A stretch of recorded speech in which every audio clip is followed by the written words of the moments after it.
Estamos aqui agora para tratar do tema solos. O solo que constitui essa camada delgada que está sobre a litosfera, né, terrestre, e é a camada onde nós temos aí, de maneira geral, a ocorrência, né, dos seres vivos do ponto de vista de suas origens, né? Bom, o solo, ele se destaca em vários aspectos. No seu aspecto de formação física, no seu aspecto de produtividade biológica e no seu aspecto de uso econômico, destacadamente aí com a atividade agrícola. Para o processo de formação do solo, é necessário que haja uma, digamos, matéria-prima, né? E a matéria-prima base para a formação dos solos é a rocha. A rocha, ela é quem fornece os minerais que vão constituir o solo. Mas você deve lembrar que, além dos minerais, um solo ele precisa ter na sua composição também a presença de matéria orgânica, umidade e ar. A matéria orgânica que vai garantir aí boa parte dos nutrientes, né? A umidade que vai garantir a água, que vai proporcionar uma integração entre os seus elementos, e a circulação de ar, que vai possibilitar a oxigenação para o desenvolvimento da vida nesse ambiente que é o solo. Ok? Bom, vamos acompanhar aí uma primeira ilustração, primeiro slide. Para que o solo se forme, então, o processo que tem que anteceder, né, a formação dessa camada mais externa aí da superfície da Terra é chamado de intemperismo. O termo intemperismo pode ser substituído por outro, que é o termo meteorização, tá? A meteorização ela pode ser mecânica ou química, ou seja, intemperismo físico ou químico. O intemperismo físico, também chamado de intemperismo mecânico, se dá pela quebra das rochas de maneira geral. Essa quebra vai depender das condições, pode ser gerada, por exemplo, pelas amplitudes térmicas diárias, que se verifica em regiões desérticas. Muito calor durante o dia, frio à noite, a rocha com calor dilata, com frio contrai, e aí, imperceptivelmente aos nossos olhos, a rocha vai se fragmentando. Ou até mesmo em regiões onde o estado físico da água mude, proporcionando a quebra das rochas, como nas regiões polares, onde as temperaturas aí, ao atingir menos 4 graus, né, a água chega a um ponto em que o congelamento vai gerar um processo de expansão, né, do volume, e essa expansão gera a quebra da rocha. Também naquelas áreas onde o impacto das águas, pelas ondas do mar, ou até mesmo, né, onde há cachoeiras, a rocha ela vai sendo quebrada pela pressão que essas águas, em seu choque mecânico, vão proporcionando. Temperismo físico, então, a gente vai verificar sobretudo em áreas desérticas e também em ambientes de clima rigorosamente frio ou polar, principalmente nessas áreas. Já o intemperismo químico é um intemperismo que se destaca, né, que se faz presente, principalmente em ambientes úmidos. É um intemperismo gerado, sobretudo, pela ação, né, lenta da umidade, provocando reações químicas com os elementos que constituem os minerais. No caso, também, nós vamos ter esse processo de decomposição com a ação dos restos orgânicos, com os micro-organismos, né, atuando nas rochas. Bom, o processo de formação do solo ele se dá a partir de uma rocha, e essa rocha é chamada de rocha originária, ou rocha matriz. À medida em que essa rocha matriz vai sendo submetida à ação do clima, principalmente, ela tende a se decompor ou a se fragmentar. E isso vai gerando, né, aí uma cobertura a partir do seu próprio esmigalhamento ou da sua própria decomposição, e essa cobertura de material, de detritos, juntamente com os restos orgânicos, forma-se o que se chama de regolito.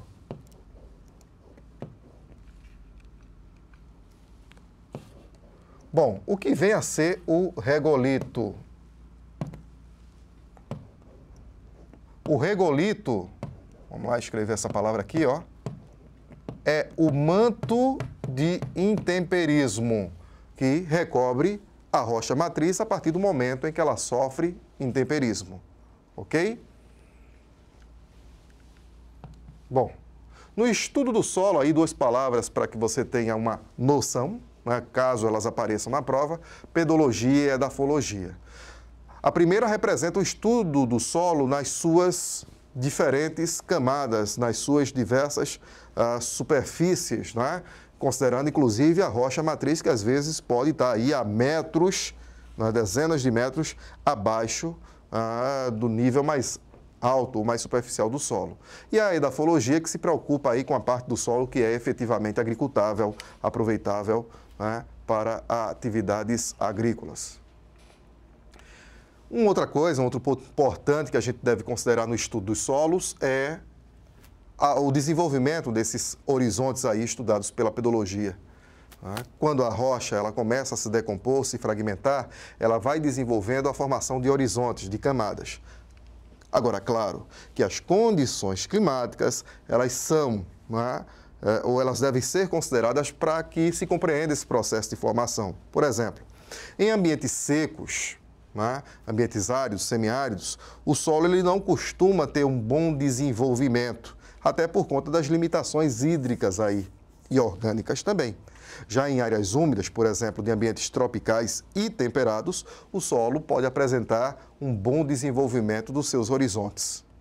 Supondo que o solo seja bem desenvolvido, seja bem maduro, que seja de uma região úmida, nós podemos ter, por exemplo, como primeiro horizonte, o horizonte zero, chamado também de horizonte O, o horizonte orgânico. Esse primeiro horizonte, que você verifica aqui, no terceiro perfil, é formado por matéria orgânica ou humus. Lembra o que é humus? O humus é justamente o produto do excremento, que é liberado aí pelas minhocas no solo. Elas têm uma dupla função, então. Elas, à medida que escavam aqueles túneis, contribuem para a oxigenação do solo e, ao mesmo tempo, à medida que liberam seus excrementos, vão nitrogenando esse solo. Contudo, é importante destacar que, como é um solo essencialmente orgânico, é um solo, uma camada do solo que não tem uma importância ainda do ponto de vista mineral, sobretudo para a nutrição das plantas. O solo úmico, ele só vai aparecer quando temos, obviamente, uma pré-condição climática para isso e quando esse solo não é arado, ou seja, preparado para a agricultura, para a lavoura, porque é um horizonte muito delgado.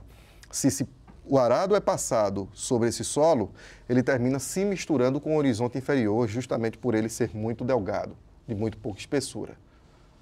O horizonte que efetivamente é agricultável, chamado também de solo agrícola, é o horizonte A, destacado aí logo abaixo, não é? Recebe intensamente a ação dos elementos climáticos. Isso quer dizer o quê? Que a influência do clima sobre esse horizonte é determinante, gritante. E aí, principalmente considerando um solo arado, um solo agrícola, o horizonte A é o que sofre mais o processo de lixiviação. Você lembra o que é a lixiviação? A lixiviação é a lavagem dos nutrientes do solo, não é isso? Com a ação das águas no processo de escoamento superficial. Esse escoamento superficial pode ser o escoamento difuso, aquele em que a água corre sobre o solo, sobre a superfície, ou pelo processo de infiltração.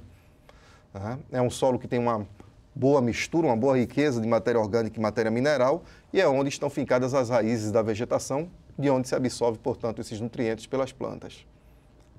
O horizonte B, logo abaixo, ele representa a parte superior do subsolo. Subsolo, aquilo que está abaixo do solo agricultável. Esse subsolo ele recebe vários elementos lixiviados de ar. Em comparação com o ar, ele está menos intemperizado, ele é menos intemperizado. Apresenta, portanto, na sua composição a matéria mais grosseira. Esse horizonte, ele apresenta uma quantidade ínfima de matéria orgânica, quase que não aparece mais matéria orgânica aí. E abaixo dele tem um subsolo propriamente dito. Então, temos aqui, entre os horizontes 0 e A, o que se pode chamar de solo. B e C compreendem o subsolo.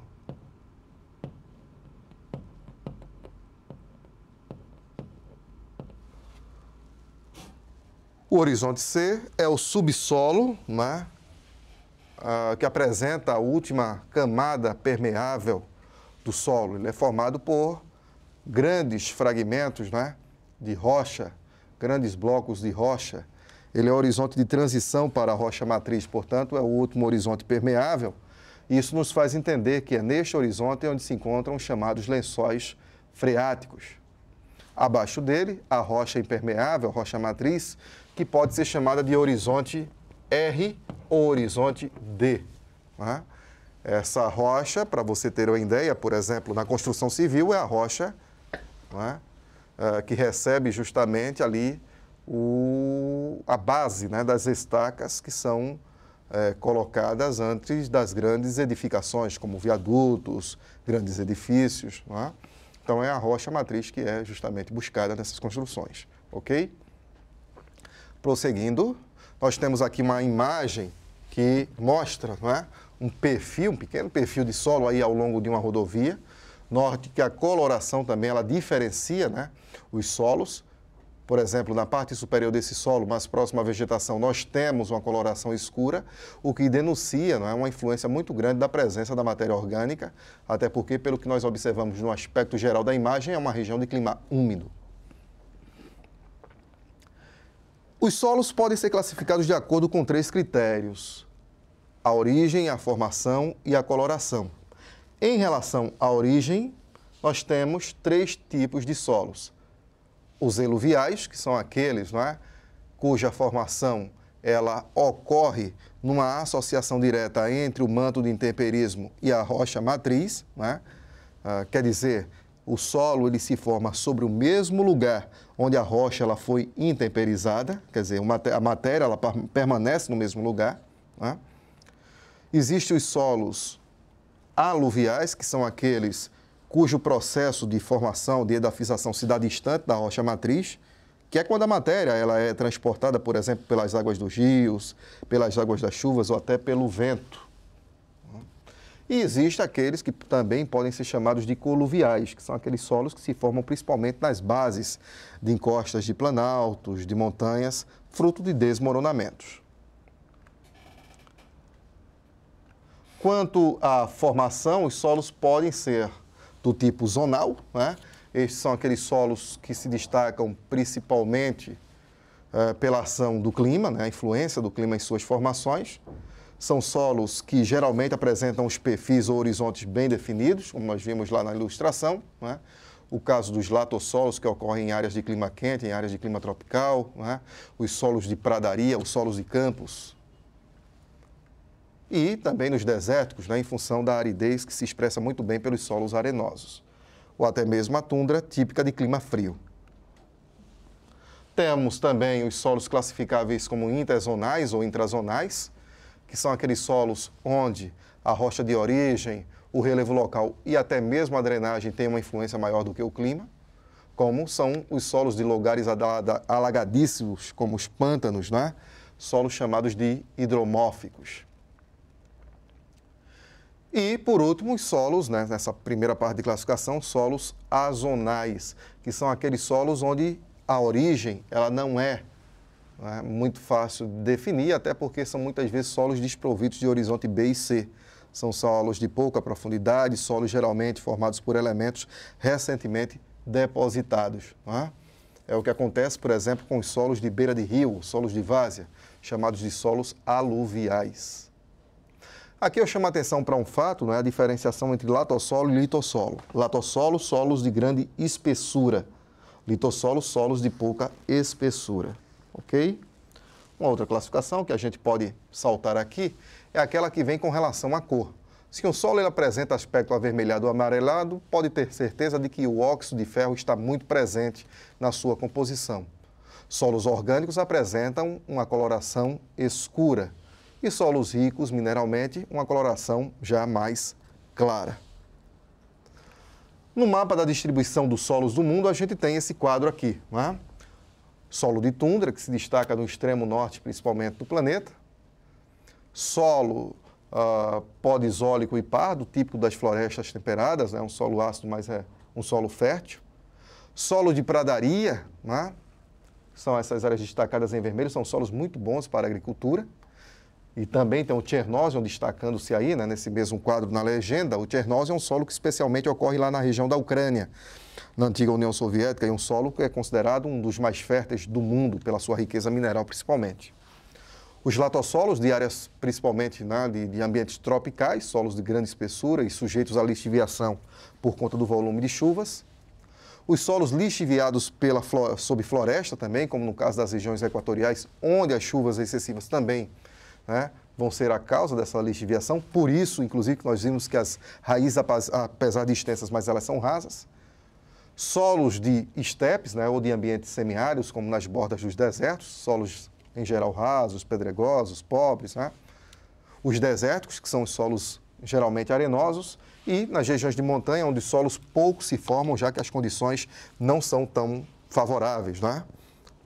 Bom, e assim a gente dá esse primeiro toque sobre os solos. Na próxima aula, no nosso próximo encontro, nós vamos falar um pouquinho sobre a degradação desses elementos, desses sistemas, ok? Bom, bons estudos para você, fera, muita atenção, né? Nesses momentos que antecedem aí a prova, a questão da sua, digamos assim, do seu afinco nos estudos, da sua disciplina nos estudos, ok? Conto com você no nosso próximo encontro, um grande abraço.